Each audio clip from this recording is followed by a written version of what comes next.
प्यारे बच्चों, आज से क्लास 12 के फिजिक्स की शुरुआत करने जा रहे हैं और पहले अध्याय की यहाँ पर आज का क्लास बेस्ड है पहले अध्याय पर, पहले चैप्टर पर। और पहला चैप्टर है विद्युत आवेश और क्षेत्र। बच्चों, इस विद्युत आवेश और क्षेत्र में बेसिकली चार्ज के बारे में जाने। तो सबसे पहले आप यह बच्चों जानिए कि चार्ज को सबसे पहले कौन उसके स्टडी किए, चार्ज के बारे में कौन बतलाया। तो चार्ज के बारे में बतलाने वाले जो व्यक्ति हैं उनका नाम है थेल्स। ये थेल्स साहब है और यह एक थेल्स जो है एक दार्शनिक है। और थेल्स साहब जो है ग्रीस देश के निवासी थे। ग्रीस देश में एक मेलेटस जगह है, वहीं के ये निवासी थे। और थेल्स साहब जो है आवेश के बारे में जो है 600 ईस्वी पूर्व में जो है इसके बारे में जानकारी दी। और वह पाए कि जब एम्बर नामक पदार्थ को, कैसे पदार्थ को, एम्बर, तो एम्बर नामक पदार्थ को जो है जब ऊन से रगड़ा गया तब इस एम्बर नामक पदार्थ में आकर्षण का गुण आ गया। और यह एम्बर नामक जो पदार्थ है ये हल्की वस्तु जैसे कि मतलब हो गया पंख या कागज, इन सभी हल्की वस्तुओं को जो है यह एम्बर अपने में आकर्षित कर लेगा। यह जो आकर्षण का गुण है, इस आकर्षण के गुण को ही इलेक्ट्रिसिटी नाम दिया गया। इसका नाम हो गया इलेक्ट्रिसिटी। एम्बर में जो आकर्षण का गुण है उसका नाम हो गया इलेक्ट्रिसिटी। बच्चों, यह जो इलेक्ट्रिसिटी है ये ग्रीस देश की जो भाषा है उसकी भाषा इलेक्ट्रॉन से निकल कर आया। इलेक्ट्रॉन से आया है। इलेक्ट्रिसिटी कहां से आया है? तो इलेक्ट्रॉन से आया है। देखिए कैसे स्पेलिंग है, ELEKTRON, इलेक्ट्रॉन। और इस इलेक्ट्रॉन का मतलब होता है एम्बर। ओके, तो इस तरह से चार्ज के बारे में सबसे पहले जानकारी जो देने वाले हैं वह एक दार्शनिक है और उनका नाम है थेल्स। अब आइए हम लोग चार्ज को जो है डिफाइन करते हैं, परिभाषित करते हैं। चार्ज को किस तरह से हम लोग परिभाषित करेंगे। तो देखिए बच्चों, जब कोई दो वस्तु, मान लीजिए यह एक वस्तु है और यह कोई दूसरी वस्तु है, और दोनों वस्तुओं को हम लोग एक दूसरे से रगड़ते हैं। जब दोनों वस्तुओं को हम लोग एक दूसरे से रगड़ेंगे तब एक वस्तु से इलेक्ट्रॉन निकलकर और दूसरी वस्तु पर आ जाएगा। केवल इलेक्ट्रॉन निकलेगा। इलेक्ट्रॉन जो है, जैसे कि यह जो है परमाणु से मिलकर बना हुआ है, यह भी परमाणु से मिलकर बना हुआ है, और परमाणु के अंदर इलेक्ट्रॉन, प्रोटॉन और न्यूट्रॉन है। तो जब रगड़ते हैं तब क्या होगा, इस वस्तु से इलेक्ट्रॉन निकलकर और इस वस्तु पर आ जाएगा। इस तरह से, या यह भी हो सकता है इस वस्तु से इलेक्ट्रॉन निकलकर और इस पर आ जाए। बोलने का मतलब यह हुआ कि जब दोनों वस्तुओं को रगड़ा जाता है तब एक वस्तु से इलेक्ट्रॉन निकलकर और दूसरे वस्तु पर आ जाती है। इस तरह से एक वस्तु पर इलेक्ट्रॉन की कमी और दूसरे वस्तु पर इलेक्ट्रॉन की अधिकता होती है। अतः वस्तु पर जो है इलेक्ट्रॉनों की कुल जो कमी है या इलेक्ट्रॉनों की कुल जो अधिकता है उसे ही विद्युत आवेश कहते हैं। तो हम लोग लिख सकते हैं विद्युत आवेश के लिए यहाँ पर विद्युत आवेश किसी वस्तु पर कुल इलेक्ट्रॉनों की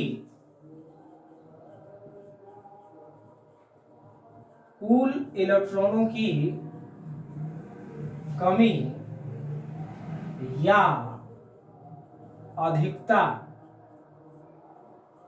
को ही विद्युत आवेश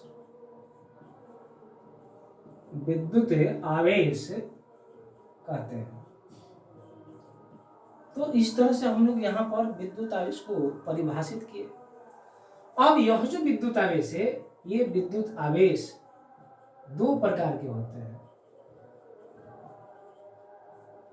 पहला धनात्मक प्रकृति होती है और दूसरा ऋणात्मक प्रकृति होती है। तो धनात्मक और ऋणात्मक का मतलब क्या हुआ? जैसे हम लोग दो वस्तु को रगड़े तो यहाँ से इलेक्ट्रॉन निकलेगा तो इस पर इलेक्ट्रॉन का कमी होगा, इलेक्ट्रॉन का कमी होगा यानी कि यह धनावेशित हो जाएगा। और इस वस्तु पर इलेक्ट्रॉन आएगा तो इस पर इलेक्ट्रॉन की अधिकता हो जाएगी, इस प्रकार से यह वस्तु ऋणावेशित हो जाता है। तो आवेशों की प्रकृति जो है दो तरह की हो जाएगी, धनात्मक और ऋणात्मक। तो हम लोग जाने कि विद्युत आवेश क्या है और इसके कितने प्रकार है इसके बारे में जाने। बच्चों आइए अब हम लोग जो है ये जो इलेक्ट्रॉन, प्रोटॉन और न्यूट्रॉन है यह किसी एटम के अंदर, किसी परमाणु के अंदर रहते हैं। अब हम लोग उसके बारे में थोड़ा सा स्टडी कर लेते हैं। तो देखिए बच्चों, जितने भी पदार्थ है सभी पदार्थ जो है वह परमाणु से मिलकर बना हुआ है। तो ये मान लीजिए आपका परमाणु हो गया, यह परमाणु है और परमाणु के नाभिक पर मौजूद रहता है प्रोटॉन और न्यूट्रॉन। पी का मतलब हो गया प्रोटॉन और यहाँ एन का मतलब हो गया न्यूट्रॉन। और इलेक्ट्रॉन जो है नाभिक के बाहर विभिन्न अस्थायी कक्षाओं में जो है मूव करते रहता है, गति करते रहता है। ये जो प्रोटॉन है, ये प्रोटॉन एक धनावेशित कण है, धनावेशित पार्टिकल है। कौन? प्रोटॉन। और जो न्यूट्रॉन है इस पर किसी तरह का चार्ज नहीं होता है, इस पर किसी तरह का चार्ज नहीं होता है। और जो इलेक्ट्रॉन है, इलेक्ट्रॉन एक ऋणावेशित कण है। प्रोटॉन धनावेशित, इलेक्ट्रॉन ऋणावेशित और न्यूट्रॉन पर किसी भी प्रकार के जो है आवेश नहीं होते हैं। अब यहाँ देखिए बच्चों, ये जो इलेक्ट्रॉन है इस इलेक्ट्रॉन पर चार्ज का जो मान, आवेश का जो मान होता है वह मान होता है -1.6 इंटू 10⁻⁻19 किस पर? इलेक्ट्रॉन पर। और प्रोटॉन पर जो आवेश का मान होता है ये होता है 1.6 पॉजिटिव है ये और 10⁻⁻19 कूलम। और न्यूट्रॉन पर किसी भी प्रकार का आवेश नहीं होता है। ये जो इलेक्ट्रॉन है, इलेक्ट्रॉन का जो द्रव्यमान होता है, एमी का मतलब mass of electron, mass of electron होता है 9.1 इंटू 10⁻31 किलोग्राम। और इसको जब हम लोग क्वेश्चन सॉल्व करते हैं तो हम लोग अप्रॉक्स लिखते हैं 9 इंटू 10⁻31 kg। मास ऑफ जो प्रोटॉन है ये वैल्यू बच्चों होता है 1.67 इंटू 10⁻27 kg। तो इस तरह से mass of electron, mass of proton, charge का वैल्यू इलेक्ट्रॉन पर क्या होता है और प्रोटॉन पर क्या होता है ये हम लोग जाने। बच्चों देखिए, जैसे कि मान लीजिए ये एटम है और इस परमाणु में, इस एटम में नंबर ऑफ प्रोटॉन यानी कि प्रोटॉन की संख्या जो है वह किसके बराबर हो जाती है? तो नंबर ऑफ इलेक्ट्रॉन के बराबर होती है। जितना प्रोटॉन उतना ही इलेक्ट्रॉन भी होता है। इस तरह से एक परमाणु के अंदर जितना प्रोटॉन होगा उतना इलेक्ट्रॉन होगा।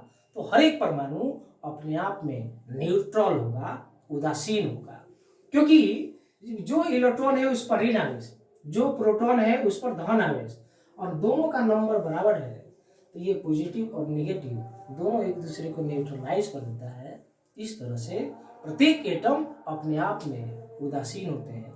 जब एटम उदासीन होते हैं तो पदार्थ भी एटम से बने हुए हैं, अतः पदार्थ भी अपने आप में उदासीन होते हैं। तो बच्चों क्वेश्चन पूछा जाता है कि प्रत्येक पदार्थ अपने आप में उदासीन है। बोलने का मतलब अभी इस पर जो है किसी प्रकार के आवेश नहीं है, इस बोर्ड पर किसी प्रकार के आवेश नहीं है, यानी कि उदासीन है। तो क्वेश्चन है कि उदासीन कैसे है? तो हम लोग जवाब देते हैं कि यह पेन या बोर्ड या हमारा शर्ट, ये सब जो है परमाणु से मिलकर बना हुआ है। और पदार्थ का हर एक परमाणु जो है अपने आप में उदासीन है, क्योंकि उस परमाणु के अंदर जितने प्रोटॉन है उतना ही इलेक्ट्रॉन है। और प्रोटॉन पर धन आवेश, इलेक्ट्रॉन पर ऋण आवेश, दोनों मिलकर संख्या भी बराबर और आवेश का परिमाण भी बराबर, एक पॉजिटिव एक नेगेटिव। इस तरह से दोनों एक दूसरे को न्यूट्रलाइज कर देते हैं तो परमाणु उदासीन हो जाता है। जब परमाणु उदासीन होगा तब बच्चों हर एक परमाणु पदार्थ की जो पदार्थ है वह परमाणु से मिलकर बना हुआ है, इस तरह से पदार्थ भी अपने आप में उदासीन होंगे। तो हम लोग यह भी जान लिए कि प्रत्येक पदार्थ जो है अपने आप में किस तरह से उदासीन है। अब आइए हम लोग आवेश के मात्रक बीमा के बारे में हम लोग जानते हैं।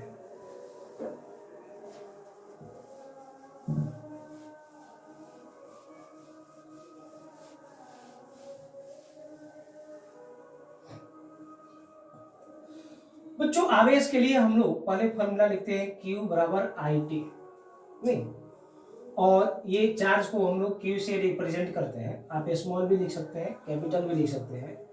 I का मतलब यहाँ करंट है, धारा है, और T का मतलब समय है। तो हम लोग यहाँ पर SI मात्रक का बात करते हैं। SI मात्रक की पहले हम लोग बात करते हैं। तो बच्चों देखिए ये करंट है, तो करंट का क्या होता है एम्पियर, SI मीन एम्पियर, और टाइम के लिए क्या होता है सेकेंड, यानी कि हम लोग बोल सकते हैं 1 एम्पियर सेकेंड। बच्चों एम्पियर को आप कैपिटल से लिखेंगे और सेकेंड को स्मॉल से लिखेंगे। जो भी हम लोग का ये यूनिट जो है वो साइंटिस्ट के नाम पर आता है, उसको हम लोग कैपिटल लेटर से हम लोग लिखते हैं, और जो नहीं आता है उसको स्मॉल से लिखते हैं। तो एम्पियर को आपको कैपिटल से लिखना 1 एम्पियर सेकेंड, और ये होता है 1 कूलम, COULOMB। और जब फुल नेम लिखते हैं तो हम लोग स्मॉल से लिखते हैं। इस तरह से हम लोग जो यहाँ पर 1 एम्पियर सेकेंड इसका जो होता है 1 कूलम, और इसको शॉर्ट में हम लोग लिख सकते हैं C। इस तरह से आवेश का जो ऐसा यूनिट है वह कूलम होता है। बच्चों अगर पूछा जाए कि 1 मिली कूलम, इस तरह से लिख दिया जाता है, तो 1 मिली कूलम का वैल्यू होता है 10⁻³ आप इसको ध्यान में रखिएगा, क्वेश्चन बनाते समय इसकी जरूरत पड़ती है। उसी तरह से 1 माइक्रोकूलम, तो ये वैल्यू होता है बच्चों 10⁻⁻6 कूलम। और 1 नैनोकूलम अगर है, 1 नैनोकूलम, तो ये वैल्यू हो जाएगा 10⁻⁹ कूलम। 1 पिकोकूलम दिया हुआ है, इसका मतलब होगा 10⁻⁻12 कूलम। तो ये सब डाटा आपको याद रखना है। कभी कभी क्वेश्चन जो हम लोग का न्यूमेरिकल बनाने आएगा तो ये सब हो सकते हैं, तो आपको ये वैल्यू पुट करके हम लोग क्वेश्चन को सॉल्व कर सकते हैं। तो ये बच्चों हम लोग अभी जाने SI यूनिट के बारे में कि ये चार्ज का SI यूनिट क्या होता है कूलम होता है, और 1 coulomb equal to 1 ampere second. Okay, question बच्चों इस तरह से दिया जाता है कि एम्पियर घंटा मात्रक है, एम्पियर घंटा मात्रक है। पहला मान लीजिए ऑप्शन दे दिया गया हो धारा का, दूसरा ऑप्शन मान लीजिए दिया हुआ हो समय का, तीसरा ऑप्शन दिया गया हो बच्चों मान लीजिए आवेश का, और चौथा ऑप्शन दिया हो मान लीजिए विद्युत ऊर्जा का। तो आप वीडियो को पॉज कीजिए और बतलाइए कौन सा आंसर, गेस कीजिए, कैलकुलेट कीजिए। फॉर्मूला यही है आपके लिए, देख रहे हैं। तो हम लोग थोड़ा सा ध्यान में आएंगे एम्पियर घंटा, ये एम्पियर घंटा। तो बच्चों देखिए एम्पियर का मतलब ये किसका यूनिट है करंट का, और घंटा किसका यूनिट है टाइम का। मालूम ऐसा ही नहीं है, ऐसा यूनिट नहीं है, लेकिन टाइम का यूनिट है। इस तरह से एम्पियर घंटा जो है वह किसका यूनिट हो जाएगा चार्ज का। तो ये राइट आंसर कौन हो जाएगा आपका, ये आवेश, यानी कि आंसर हो जाएगा 12। यहाँ पर हम लोग डायरेक्ट इस तरह से लिखते हैं, ये हो जाएगा 12। इस तरह से एम्पियर घंटा का यूनिट हो जाएगा चार्ज। आइए बच्चों अब हम लोग CGS यूनिट के बारे में हम लोग जानते हैं।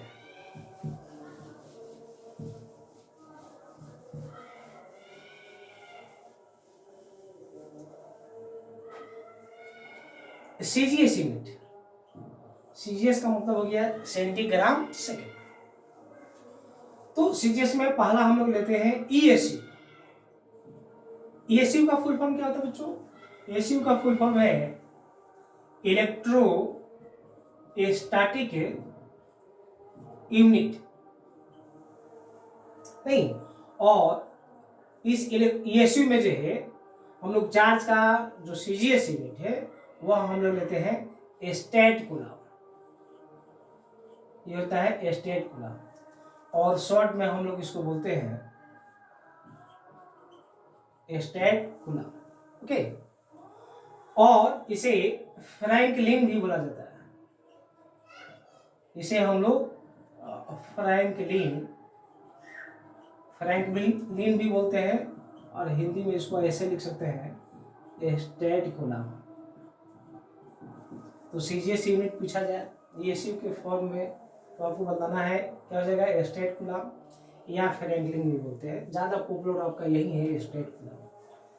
दूसरा ईएमयू में भी लिखते हैं बच्चों, तो ईएमयू का क्या फुल फॉर्म है, इलेक्ट्रोमैग्नेटिक यूनिट, इलेक्ट्रोमैग्नेटिक यूनिट, और इसमें हम लोग देते हैं एबी कूलम। क्या यूनिट हो जाता है, एबी कूलम। और बच्चों आपको ध्यान रखना है 1 कूलम इक्वल टू होता है 3 × 10⁹ स्टेट कूलम, और इक्वल टू 1/10 ये लिखते हैं हम लोग ईएमयू। तो आपको इस चीज को ध्यान में रखना है। तो अभी हम लोग सीजीएस यूनिट के बारे में हम लोग जानते हैं। आइए डायमेंशन के बारे में भी हम लोग जानते हैं, बीमा के बारे में भी हम लोग जानते हैं। किसका, आवेश के लिए हम लोग बीमा। तो आपको फॉर्मूला ध्यान में रखना होगा, बीमा रखने की जरूरत नहीं है, आप फॉर्मूला के हिसाब से बीमा को आप लिख सकते हैं। इसलिए अब m के पावर 2 होगा, l के पावर 3 होगा, ये सब आपको नहीं याद करना है, फॉर्मूला के अकॉर्डिंग आपको काम करना है। तो चार्ज का बीमा पूछा जा रहा है, तो चार्ज का फॉर्मूला आपको ध्यान में रखना, Q फॉर्मूला होता है IT। और बच्चों जब हम लोग बीमा लिखते हैं तो स्क्वायर ब्रैकेट देते हैं, तो हम लोग यहाँ पर स्क्वायर ब्रैकेट हम लोग दे देंगे। अब स्क्वायर ब्रैकेट दिए तो आप देखिए यहाँ पर जो है ये चार्ज है, ये हम लोग का Q IT है, तो करेंट है, तो करेंट के लिए I भी लिख सकते हैं, एज जनरली हम लोग A देते हैं तो हम लोग A दे दिए, और टाइम के लिए T, तो ये T दे दिए। इस तरह से चार्ज का बीमा हो गया 80। या हम लोग इस तरह से भी लिख सकते हैं m के पावर 0, l के पावर 0, t के पावर 1 और a के पावर 1, ये हो गया आपका चार्ज का बीमा। तो हम लोग सीजीएस यूनिट, ऐसा यूनिट नहीं, और बीमा किस तरह से लिखेंगे इसके बारे में भी हम लोग जानेंगे। आइए बच्चों एक छोटा सा क्वेश्चन हम लोग कर लेते हैं, जो अभी जितना चीज हम लोग पढ़े उसी के बेसिस पर ये क्वेश्चन है।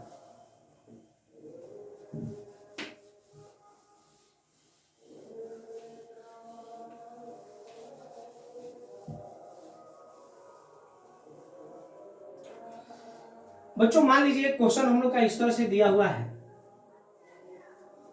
नाइट्रोजन के नाभिक पर, यानी कि नाइट्रोजन के न्यूक्लियस पर, नाभिक पर आवेश का मान बताना। नहीं, तो क्वेश्चन हम लोग का इस तरह से है कि नाइट्रोजन के नाभिक पर आवेश का मान निकालना है।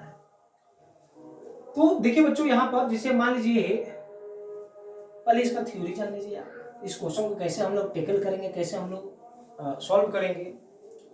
ये एक्स कोई एलिमेंट है, एक्स कोई तत्व है यहाँ पर, और यहाँ पर ए दिया हुआ है और यहाँ पर जेड दिया हुआ है। यहाँ पर यह जो एक्स है यह क्या है, एक तत्व है, ये एलिमेंट है। ओके, और ये क्या है, तो ये एटॉमिक। तो बच्चों देखिए यहाँ पर ये एक से एक एलिमेंट है, और ए का यहाँ मतलब है एटॉमिक मास, आप बोल सकते हैं ये हो जाएगा आपका हिंदी में परमाणु द्रव्यमान, और ये जेड जो है ये एटॉमिक नंबर होता है, एटॉमिक नंबर यानी कि परमाणु क्रमांक, इस तरह से। तो अब यहां पर देखिए ये ए का जो मतलब है, ए बराबर P + n, ए का मतलब number of proton plus number of neutron, और जेड का मतलब होता है नंबर ऑफ प्रोटॉन और number of electron equal to number of, ये होता है प्रोटॉन। तो नीचे में कोई एलिमेंट है और उसके बेस पर जो वैल्यू दिया हुआ है वह क्या कहलाएगा आपका परमाणु संख्या। और परमाणु संख्या या परमाणु क्रमांक जिसको एटॉमिक नंबर बोलते हैं, यह किसके बराबर हो जाएगा? Number of proton. नाभिक की बात की जा रही है, तो मान लीजिए बच्चों ये परमाणु है, नहीं हम लोग नाइट्रोजन का एक परमाणु लिया है, और तो परमाणु के नाभिक पर जो मौजूद होगा वह हो जाएगा प्रोटॉन और न्यूट्रॉन, और इधर हो जाएगा बाहरी कक्षा में हो जाएगा या इस नाभिक के बाहर विभिन्न अस्थायी कक्षाओं में हो जाएगा इलेक्ट्रॉन। हम लोग को नाभिक से मतलब है, नाभिक पर आता है प्रोटॉन और न्यूट्रॉन। न्यूट्रॉन पर किसी भी प्रकार के आवेश नहीं होते, प्रोटॉन धनावेशित होता है, और इस पर मान जो है प्रोटॉन पर जो आवेश का जो मान होता है 1.6 × 10⁻19 कूलम होता है। तो केवल प्रोटॉन पर आवेश का मान, हम आवेश के मान से मतलब है, न्यूट्रॉन पर तो आवेश होता ही नहीं है। अब देखिए बच्चों, यहाँ पर जो यहाँ नाइट्रोजन लिखे हुए हैं, एटॉमिक नंबर है 7, तो एटॉमिक नंबर 7 है, इसका मतलब है नंबर ऑफ प्रोटॉन कितना हो जाएगा? तो ये नंबर ऑफ प्रोटॉन आपका हो जाएगा 7, और एक प्रोटॉन पर आवेश का मान है इतना। तो नाभिक पर यहाँ लिख सकते हैं, अतः नाभिक पर कुल आवेश,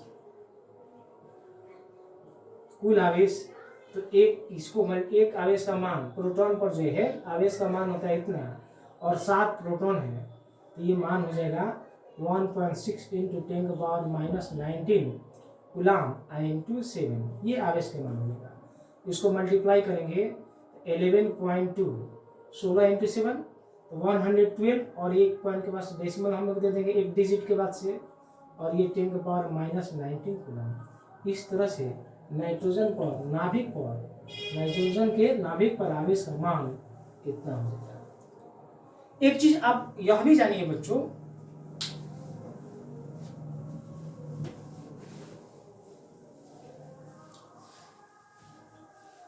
जैसे कि हम लोग मान लेते हैं एक बॉडी ए है और दूसरा बॉडी ये बी है। अब इस बॉडी से इलेक्ट्रॉन निकलकर इस पर आते हैं, इस बॉडी से इलेक्ट्रॉन निकलकर इस पर आते हैं। जब इलेक्ट्रॉन निकलेगा तो इस पर कौन आवेश आएगा? पॉजिटिव, और इस पर इलेक्ट्रॉन आएगा तो इस पर कौन सा चार्ज आ जाएगा? तो ये हो जाएगा ऋण आवेश। तो जिस भी बॉडी पर पॉजिटिव चार्ज आएगा उसका मास क्या हो जाएगा? डिक्रीज हो जाएगा। मास क्या हो जाएगा? डिक्रीज। मास डिक्रीज यानी कि घटेगा। इलेक्ट्रॉन, जब बॉडी से इलेक्ट्रॉन निकलेगा तो उस पर कौन आवेश आएगा? धन आवेश। तो जब धन आवेश आएगा तो उसका मास डिक्रीज होगा। तो आपको ध्यान में रखना है, जब कोई वस्तु धनावेशित होता है तो उसका द्रव्यमान क्या होता है? घटता है, कम होता है। दूसरी ओर जब किसी वस्तु पर इलेक्ट्रॉन आता है, जब आएगा तो वह ऋणावेशित होगा। जब ऋणावेशित आएगा तो उसका मास क्या हो जाएगा बच्चों? मास उसका इंक्रीज हो जाएगा। इस तरह से जब कोई वस्तु ऋणावेशित होती है तब उसका द्रव्यमान क्या होगा? इंक्रीज होगा, यानी कि बढ़ेगा। अगर क्वेश्चन इस तरह से दिया हुआ हो कि यदि कोई वस्तु आवेशित होता है, क्वेश्चन है हम लोग का, यहाँ लिख दिया जाता है, यदि कोई वस्तु आवेशित होता हो तब उसका द्रव्यमान होगा, या हम लिखते हैं द्रव्यमान पर प्रभाव पड़ेगा। नंबर 1 घटेगा। क्या चीज घटेगा? द्रव्यमान। दूसरा ऑप्शन दिया हुआ है बढ़ेगा। तीसरा ऑप्शन दिया है घट भी सकता है और बढ़ भी सकता है, और नंबर 4 मान लीजिए ऑप्शन दिया हुआ हो प्रश्न अधूरा है। नहीं तो बच्चों हम लोग को यह नहीं दिया हुआ है क्वेश्चन में कि वस्तु धनावेशित होता है कि ऋणावेशित। वस्तु आवेशित होता है, तो वस्तु आवेशित होता है इसका मतलब धनावेशित भी हो सकता है और ऋणावेशित भी हो सकता है। तो जब धनावेशित होगा तो द्रव्यमान घटेगा, अगर ऋणावेशित होता है तो द्रव्यमान बढ़ेगा। तो यहाँ पर क्वेश्चन स्पष्ट नहीं है, आवेशित होता है यानी कि धन भी हो सकता है और ऋण भी हो सकता है। इस तरह से क्वेश्चन के अकॉर्डिंग हम लोग का जवाब हो जाएगा द्रव्यमान घट भी सकता है और द्रव्यमान बढ़ भी सकता है। नहीं तो मतलब कि यहाँ पर घट भी सकता है या हम लोग का यहाँ या लिखने से या बढ़ भी सकता है या लिखना चाहिए। तो इस तरह से इसका आंसर हो जाएगा ये थर्ड। तो आज का लेक्चर हम लोग बच्चों यहाँ पर समाप्त करते हैं। दूसरे लेक्चर में हम लोग जो है यानी कि नेक्स्ट लेक्चर में जो है चार्ज के और सभी बातों के बारे में हम लोग जानकारी लेंगे, आपको बतलाएंगे।